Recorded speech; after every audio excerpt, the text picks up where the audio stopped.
understanding of what the Christian message will be. Shortly after his return to Antioch, however, Peter arrives from Jerusalem.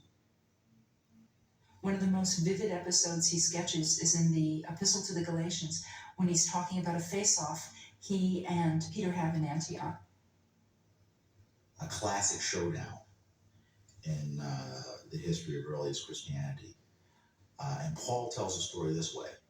He says that in Antioch, he encountered Peter, who was having a meal with non-Israelite Jesus people.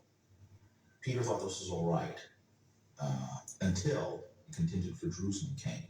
And they tap Peter on the shoulder, and Peter stops attending these banquets. And then we get a great passage of Esprit de l'escalier. It's probably what Paul wishes he had thought to say to Peter at the time, but in the letter it's presented as what he says to Peter. And he's yelling at Peter for not being true to the gospel, and not being true to Christ, and not being true to this vision of things. And what he's really yelling at Peter about is food. And the way Paul tells it is, he says, well, I confronted Peter publicly. I told him he was a hypocrite. I told him off to his face. I told him off in front of everybody. End of story. Well, the story doesn't really have an end.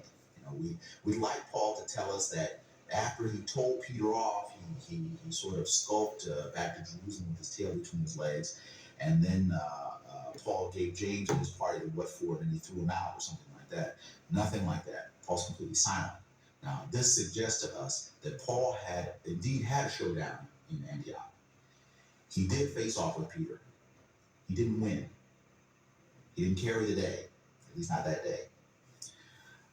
So this suggests to us that James's party was influential, and influential outside its Jerusalem jurisdiction, and that perhaps James' posse were there because they felt that their authority should be exercised outside of the jurisdiction of Jerusalem.